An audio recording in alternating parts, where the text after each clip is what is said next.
Blanche a un don. Tout ce qu'elle demande pour moi, Dieu me donne. Au commencement était la parole était Dieu. La terre était informe et vide, et l'Esprit de Dieu se mouvait au-dessus des eaux. Dieu dit que la lumière soit, et la lumière fut.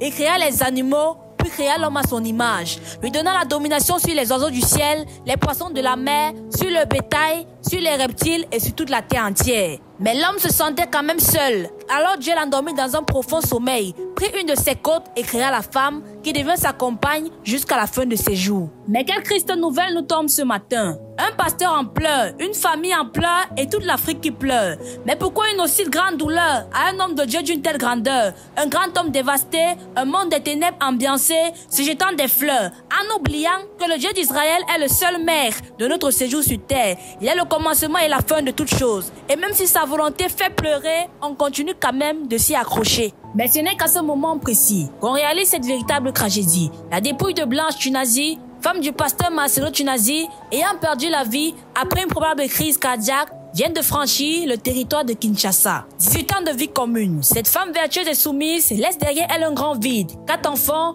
attristés. Donc Tabiri, le plus jeune, devra affronter l'adversité de la vie sans celle qui lui a donné la vie. C'est si dommage. Mais le pasteur Marcelo sort de son silence dans un discours déchirant où il demande au Seigneur de le fortifier et lui donner la force de continuer sans son pilier. Espérant revoir celle-ci, pour notre part, nous lui agressons nos sincères condoléances et que Dieu remplace son cœur brisé par un nouveau cœur, comme il l'a promis dans Ézéchiel 36, le verset 26.